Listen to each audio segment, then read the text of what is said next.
Okay guys, isa na muli mapagpalang umaga, tanghali, gabi po sa inyo lahat. Sana po ang lahat ay nasa mabuting kalagayan at ligtas po sa anumang kapahamakan. Sana po kayo dako ng mundo naroroon. Ako po muli ang inyong lingkod, Maestro 21 TV, at sa ating video ngayong araw na ito mga kalingap, tayo muli po ay magbibigay ng ating panibagong kuro-kuro, komento, opinion at reaction tungkol nga po dito sa naging pahayag sa pagpapahayag po ng saloobin ni Kalinga Prab sa kanya pong naging live kagabi mga Kalingap. At ito nga po yung saloobin po niya, yung reaction po niya tungkol po dito sa mga nagaganap dito po sa isa po nating love team. Okay? So sa kaguluhan, ito na po yung kanya pong saloobin, opinion, reaction tungkol po dito sa nagaganap na kaguluhan dito po sa isang love team. Okay? So yan po yung ating paksa mga Kalingap. Pero bago po yan, tayo muna po ay magbibigay po guys sa ama at founder po ng Kalingap, Kuya Bal Santos Matubang. At ang kilikin po natin Ate the Vlog, Kalingap Rob. At siyempre kung bagong dating lang po kayo, bagong silip lang po kayo sa munting channel na ito, sana po ay inyo rin pong tangkilikin sa pamamagitan po ng pagbibigay nyo po ng like, share, and subscribe. At tuloy, pindutin na rin po ang notification bell. At nang sa ganon, tayo pa rin po ay magkita-kita at magsama-sama sa susunod pa pong mga reaction videos na ating gagawin. Panoorin po natin ang naturang maikling video clip na ating pong kinuha po sa naging live po ni Kalinga Prab. Panoorin po natin mga Kalingap. Lalong lumalala ang sitwasyon. Nakiusap na tayo. Wala talaga guys. Mahirap na. Mahirap pagsabihan. Ibang klase na to guys. Di ko inaasahan na hahantong sa ganito. Actually, may gusto lang akong linawin sa inyo about kay Biancy. Unang-una po, si Biancy ay umayaw lang sa love team. Hindi po siya umayaw sa pagpa-vlog sa akin. Ano po? Okay, so malinaw po yan mga Kalingap. Nililinaw po niya yung lumalabas sa mga comment section, lumalabas na sinasabi po ng maraming viewers po na sinisisi po, binabas po itong girl, binabas po si Guapa, Guapa na lang po, binabas po si Guapa ng dahil po sa sinabi daw po niya na ayaw na po niyang magpa-vlog. Okay? So ito yun ay narinig po natin sa live po ni Ate Edna Vlogs, pero nililinaw po dito ay na-misinterpret lamang po yung sinasabi po ni Ate Edna, at nililinaw po rito, umalis lamang po sa love team. Ang inayawan lamang po ni Ganda ay ang love team, pero nagsabi rin po siya na pwede pa rin po siyang i-vlog ni Kalinga Prab at pwede na rin po kay Kuya Bal. Okay, so dito mga Kalingap, sa unang pananalita pa lamang po ni Kalinga Prab ay talaga naman po mararamdaman po natin yung kanya pong pagkadismaya. Okay? Na sinasabi niyang hindi daw po nakinig. Para bagang hindi nakinig itong mga taong ito na malalapit din po sa kanya dahil naging kasamahan po niya at naging kabarkada pa po niya itong mga ilan po dito. Ay, sa dalawa na po ito, mga Kalingap. So, yan po yung kanya pong nararamdaman dito na dismaya, disappointed. Nalulungkot po siya sa nangyayari na ito, mga Kalingap. Andito rin ako para linawin sa inyo. Si Biancy po ay hindi po siya umayaw sa magpa-vlog. Nawakwak. Nako po. Okay. So, kasunod po kasi yan mga Kalingap. Kapag sinabing umalis na o umayaw na, ay ang kasunod po dyan na sasabihin po ng ating mga bashers ay nawakwak na. So, ito malinaw, hindi pa naman daw po nawakwak itong si Baby Beyonce dahil maayos naman po ang usapan po nila ni Baby Beyonce ni Guapa at saka ni anang kanya pong pamilya. Siya po ay umayaw lang sa love team. Si Biancy po ay Kalinga pa rin po siya. Di ko nga po alam ang nangyayari dun sa kung ano na bang ang desisyon nila Biancy, kung ano ba talaga yung gusto nila, no? Di pa kami nagkakausap personal. Di ko rin alam kung bakit yun may lumabas about dun sa about kay Edo, yung inilabas ni Red Saint na which is talagang yun, di maganda yun. delikado siya do'n, delikado siya. Saka mas lalong napapahamak si Viancy sa ginagawa nila. Ako, alam niyo mga kalinga, para sa akin din po ay hindi lamang din po yung girl ang napapahamak. Pero, kaya nga po sinasabi po dito ni Kalinga Prab na mapapahamak po yung girl kasi unang-una, babae. Alam po naman po na yung kulturang Pilipino mga kalingap ay mas madalas na agrabyado po dito ang babae. Mabuti yung lalaki at paglabas po ng tahanan ay pagbaba po ng hagdan ng kanila pong tahanan at ilagay lang po yung sombrero. May kasabihan po na ganyan po mga kalingap ilagay lang po yung sombrero ay lalaki pa rin. Pero itong babae, sa kulturang Pilipino ay napakahirap po na may mga ganitong usapin. Kasi yung puri po ng babae ay ang pinapangalagaan po natin po dito. Kaya po siguro sinasabi po ni Kalinga Prab na itong girl ay mas lalong napapahamak. So nakita po naman po ninyo ang mga buzzers sa mga upload o sa mga post po sa Facebook ay talaga naman po pinuputakti po ang girl ng mga buzzers. Hindi po ba mga kalingap? Okay. So ito po ay medyo questionable. Tinatanong po sa sarili po niya siguro itong si Kalinga Prab, bakit ito ay ginawa po? Ano ang intention? Okay. Lalo napapahamak si Viancy. Si Viancy po, kalinga pa rin po yan. Di po siya umayaw sa pagpa-vlog sa kanya. Sa lap nila po siya umayaw. Sabi ko nga, pag-usapan na lang. Hindi sa social media dapat pag-usapan sa personal. Okay, so dapat daw hindi sa social media or hindi inilabas po ito ni Red Sane. Okay, siguro sinasabi po sa aking pagkakaintindi sa mga naging live po nila Red Sane at ni Dr. Lab ay na-trigger po sila. Kaya po nila inilabas po ito at na-trigger daw po nila ng kabilang panig. Bakit po sila na-trigger? Na para bagang sila ba ay hinamon na ilabas ang katotohanan or talagang sadyang gusto po nilang ilabas ang katotohanan? Para sa akin na opinion, tama po itong sinasabi po ni Kalinga Prab mga kalingap na dapat hindi na po ilabas ito sa social media kung totoong may nangyaring ganito mga kalingap. Sapagkat ito po ay sensitibong pangyayari. Sensitibong ganap po ito. Okay. Kung talagang gusto po nilang tumulong sa pamilya, kasi sinasabi po nila parati na gusto lang po nilang tulungan po yung pamilya po ng girl kasapagkat sila po ay walang mga channel at hindi po sila makapagpahayag ng kanila pong gustong ipahayag. Kaya po sila po ay tumutulong lamang.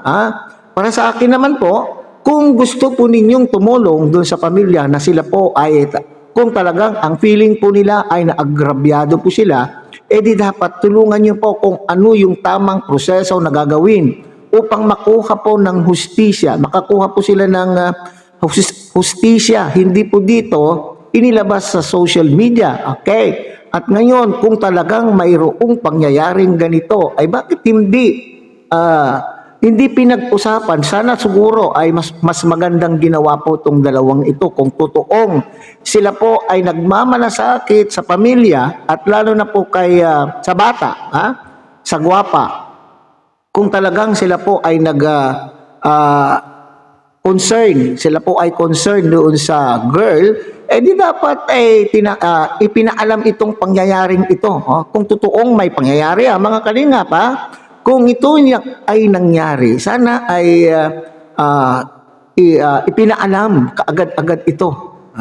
Pinaalam kaagad-agad ito sa pamunuan kay Kalinga Prab, kay Kuya Bal, at itong mag-amang ito ay nakagawa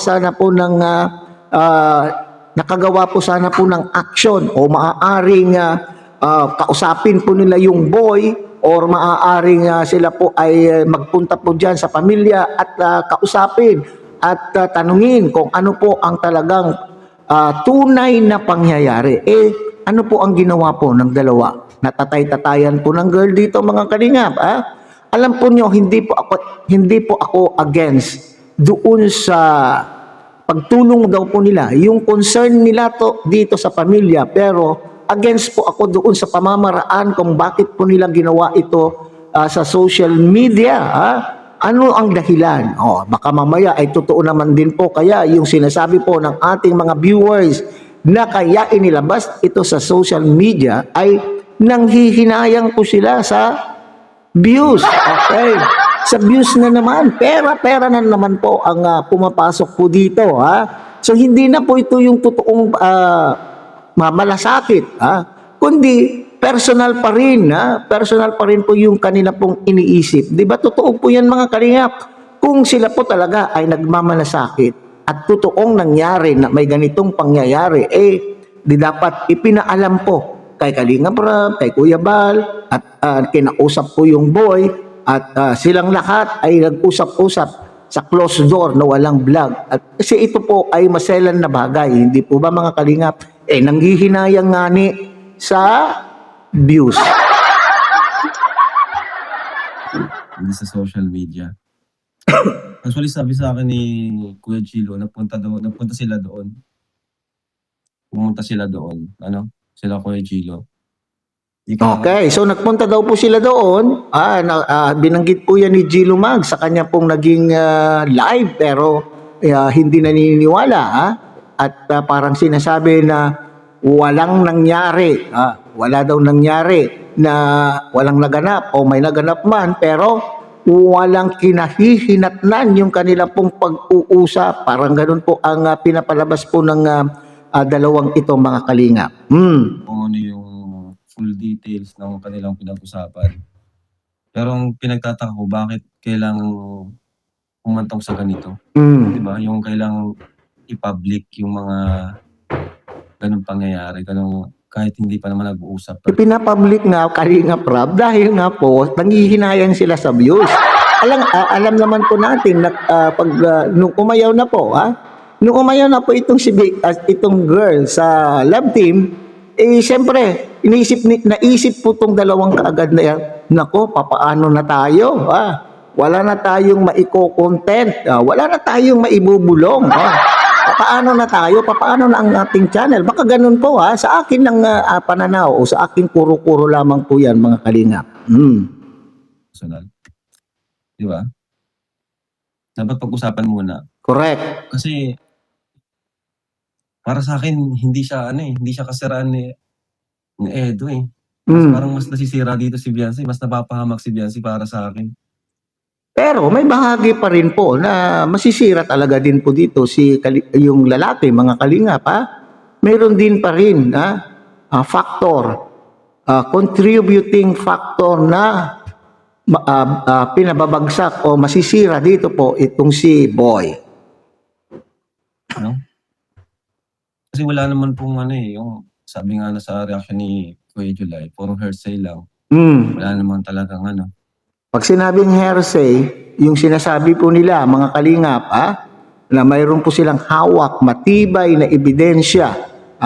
Kasi pag pag nagsalita po sila tungkol po sa mga ebidensya, nag-usap po sila tungkol po sa mga maaaring kaso-kaso, ay talaga naman pong malakas yung kanila pong loob na magsabi na para bagang alam po nila yung tungkol po sa mga batas. Opo. Okay, maaaring bawat isa po sa atin ay may alam po tayo sa mga prosesong ganyan, legal process.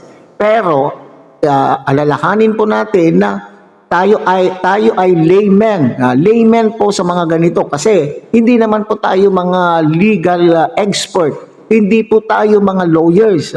Yung maliit, parang lumalabas tuloy mga kalingap, tinatawan-tawanan po lamang. Yung mga bagay na ito kasi sinasabi po nila, alam nila yung mga legal processes. Alam po nila, okay, may alam po tayo, yan ang mahirap po sa tao mga kalingap. Kapag mayroon po tayong alam ng kaunti sa isang bagay, ay para bagang alam po na natin lahat. Okay?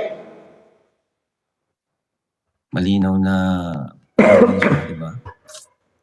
Madami pa daw papasabugin sa Renzel. Ay bahala po siya kung anong gusto niyang pasabugin. Pero naniniwala ako na na may something dyan sa likod niyan.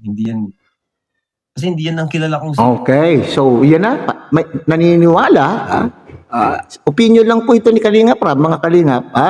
Naniniwala daw po itong si Kalinga Prab na kaya malakas ang loob ng mga dalawang ito ay there's something, mayroong behind this two. Mayroon daw pong nasa likod ng dalawang ito. Nako. Sa inyong palagay, mga Kalingap, sumasang-ayon din ba ang inyo pong mga naglalaro sa isipan po ninyo na maaaring mayroong tao sa likod ng dalawang ito at kaya malakas po yung kanila pong loob, pati nga yung mga lawyer na sinasabi po nila, mga Kalingap, ay mayroon na daw po, so kaya malakas yung kutob, malakas yung pakiramdam po ni Kalinga Prab na mayroon daw pong tao na nasa likod po ng dalawang ito. At ano naman po ang purpose? Ano naman po yung layunin ng taong ito upang sirain itong lalaki? At hindi ba niya naisip na kapag nasira po, nang dahil sa usapin nito, kapag nasira po nila o kapag nagtagumpay po silang sirain itong lalaki, ay hindi lamang po yung lalaki po dito ang kanila pong nasira, kundi pati na rin po yung buong community. Yung community na kinabibilangan po nila. Yung community na inasam po nilang pasukin noong sila po ay walang-wala pa. Di ba? Very eager po silang pasukin po ang community ng Kalingap noong panahon na walang-wala pa rin po sila. Bakit ngayon ay gusto po nilang sirain nang dahil sa pansariling tanong ko lang po nang dahil ba sa pansariling kapakanan, nang dahil ba sa sariling ambisyon, nang dahil ba sa sariling kagustuhan? Kuya Red Zen pati si Dr. Love, parang nag-iba talaga Yan ang pakiramdam po ni Kalinga Prab. Hindi lang kilala kong Kuya Red Zen at si Dr. Oo nga po talaga. Ibang-iba na po talaga.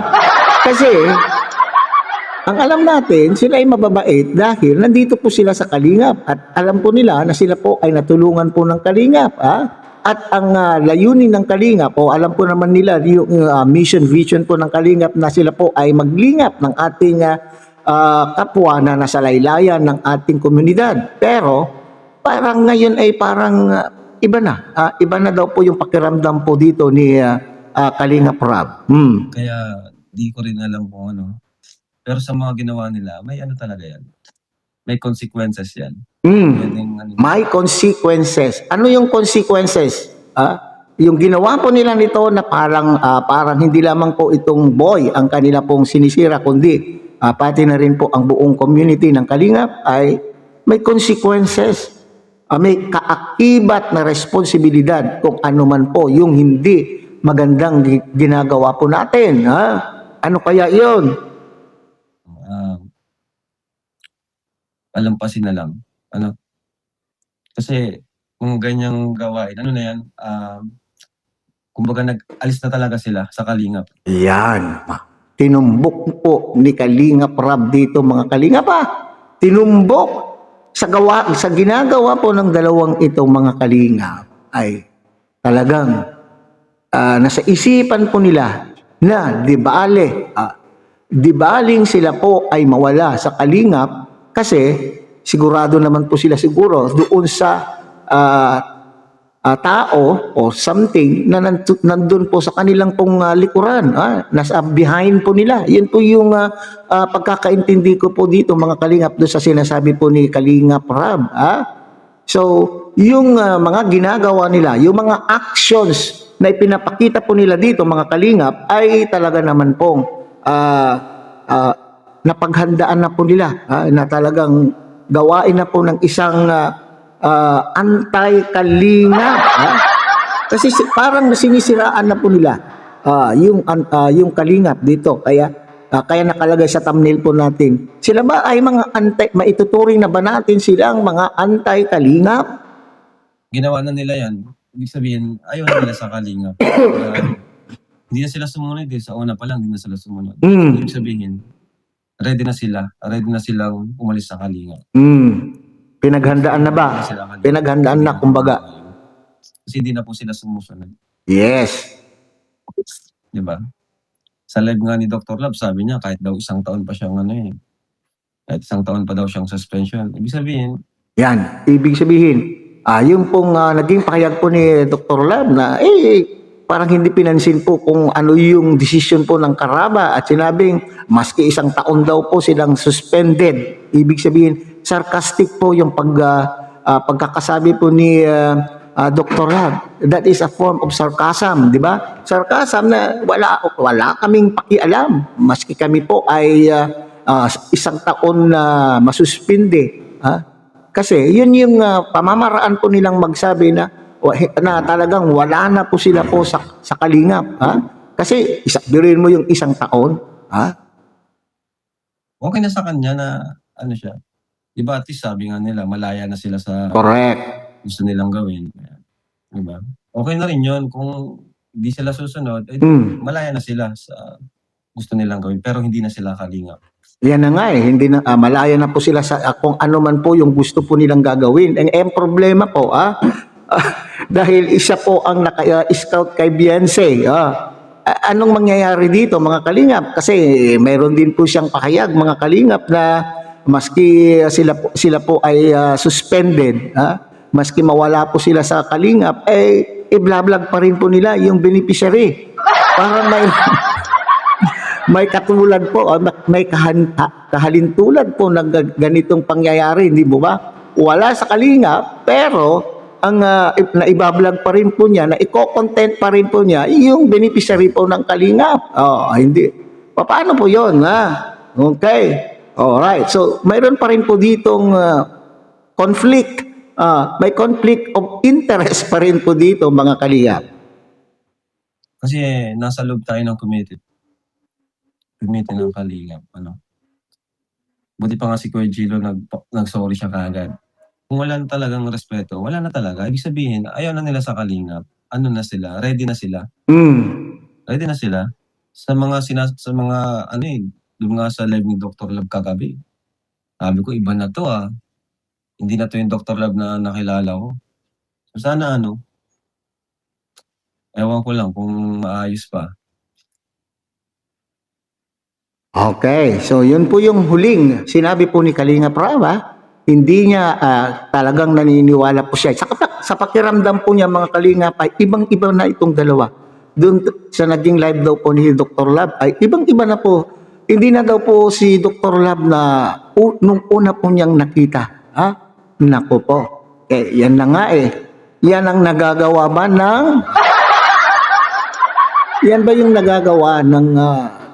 alam niyo na po kung ano po yun, Naku po. Pwede po nilang Okay? So, wala tayong problema, mga kalingap, doon sa concern po nila na talagang gusto po nilang tulungan yung family. Pero ang atin lang po dito, sana ay pinag-isipan po nila kung paano po nila isasagawa po ito na walang masisira, lalo na po yung kinakaaniban po nilang community. Yung community na inaasam po nilang mapabilang po sila ay masisira din, hindi po ba mga kalingap? So, official ba ito na sinabi po ni Kalingap Rab na talagang sila po ay wala? Pero umaasa pa rin po na sana ay mapag-uusapan. Mayroon pong mga latest na tayong naririnig na gustong makipag-ugnayan, gustong makipag-usap po ni Dr. Lab kay Kuya Bal. Harinawa ay sila naman po ay naging maligaya. Sila naman po ay masayang nagsama-sama po noon, nagbanding-banding, pinagsaluhan po nila sa hirap at ginhawa hanggang sila po ay inabot po nila yung estado po nila na kasalukuyan. Sana yun na lamang po ang isipin. Ayan na po yung isipin po nila. Sila po, umupo po sila kung talagang may pangyayari at may pagkakasala po si Boy, pag-usapan kung ano ang nararapat na gawin. Hindi na po dito i-broadcast pa sa social media. Okay? Hanggang dyan na lang muna tayo mga kalingap. Muli, tangkilikin po natin Kuya Bal Santos Matubang, Ate Edna Vlog, Kalingap Rab. At siyempre, sana po inyo rin pong tangkilikin ang munting channel na ito sa pamamagitan po ng pagbibigay niyo po ng like, share, and subscribe. At tuloy, pindutin na rin po ang notification bell. At sa ganon, tayo pa rin po ay magkita-kita at magsama-sama sa susunod pa pong mga reaction videos na ating gagawin. Muli, isang mapagpalang umaga, tanghali, gabi po sa inyong lahat. Mabuhay po kayo at God bless everyone.